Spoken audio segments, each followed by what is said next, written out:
কেমনভাবে আমরা শুভাঙ্কি মাছের মেল আর ফিমেল চিনব সেটাই দেখাবো বন্ধুরা আজকের এই ভিডিওর মাধ্যমে। সকালবেলায় চলে এসেছি পুকুর পাড়ে।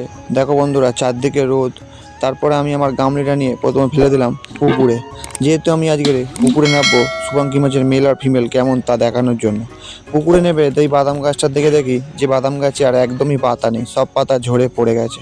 তারপরে একটা নেটের কাছে এসেছি, এই নেটটাতে অনেকগুলো শুভাঙ্কি মাছ আছে। নেটটা আস্তে আস্তে আমি ধারের দিকে নিয়ে চলে এসেছি। এবার মাছগুলো আমি এক করে তুলে নিয়ে সব গামলির মধ্যে রাখবো। বন্ধুরা, এই নেটটাতে অনেকগুলোই মাছ আছে, আর এই মাছগুলো সব ফিমেল, কিন্তু এরমভাবে দেখালে আপনারা কিছুই বুঝতে পারবেন না। সেই জন্য মেল আর ফিমেল দুটো মাছই আমি এক জায়গায় রেখে আপনাদেরকে একদম স্পষ্টভাবে দেখিয়ে দেবো যে শুভাঙ্কি মাছের মেল আর ফিমেল কেমনভাবে আপনারা চিনবেন। তারপরে এক করে নেটটা দিয়ে আমি মাছগুলো সব ধরা আরম্ভ করলাম আর গামলির মধ্যে রেখে দিচ্ছি। এরম করে করে বন্ধুরা সব মাছগুলো আমি ধরে গামলির মধ্যে রাখবো। তারপরে যাব যে নেটটাতে শুধু মেল মাছগুলো আছে সেই মাছগুলো ধরতে। তো বন্ধুরা, সব ফিমেল মাছগুলো তোলা হয়ে গেছে।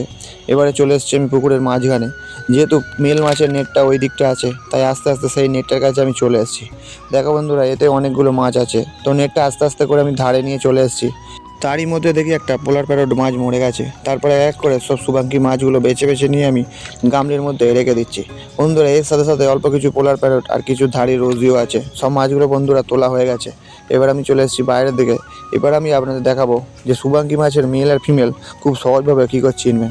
এই যে মাছটা আমি তুলেছি দেখুন, এই মাছটার পায়ুপথ দিয়ে আপনারা ভালো করে দেখুন, হুড়ুর করে কিন্তু হরমোন বার হচ্ছে, সাদা সাদা আপনার স্পষ্ট দেখা যাচ্ছে।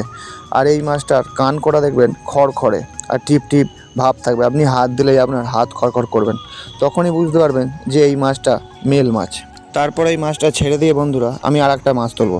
এই মাছটা দেখো, এই মাছটার কানকোর কাছেও খড়খড়ে নেই, আর এর পায়ুপথ দিয়ে কিন্তু হরমোনও বেরোবে না। এই মাছটা হলো ফিমেল মাছ। দেখো আমি হাত দিয়ে ঘষছি, ভালোভাবে দেখাও যাচ্ছে এর কিন্তু কোনো কানকোর কাছে দাগ নেই, আর এর দেখো পেটটা ফোলা। তো এই মাছটা হলো ফিমেল মাছ। তারপরে এই যে মাছটা তুলেছি এই মাছটা হলো মেল মাছ, আগে থেকেই বোঝা যাচ্ছে। এরও দেখো হু করে কিন্তু পায়ুপথ দিয়ে হরমোন বার হচ্ছে, আর এরও কিন্তু কানকোর কাছে হাত দিলে খড়খড়ে ভাব হচ্ছে।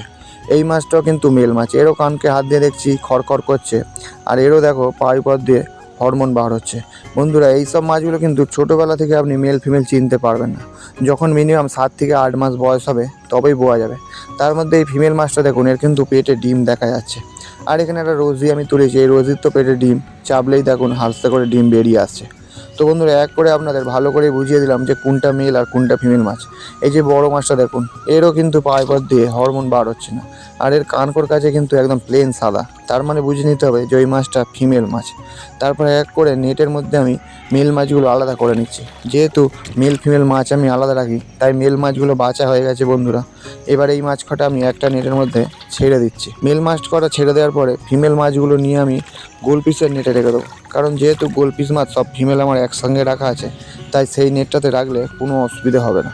তো এই মাছগুলো সব ছেড়ে দিলাম বন্ধুরা। তাহলে বন্ধুরা, আজকের ভিডিও এই পর্যন্তই। আপনারা তো বুঝতেই পারলেন শুভাঙ্কি মাছের মেল আর ফিমেল কীরমভাবে চিনতে পারবেন।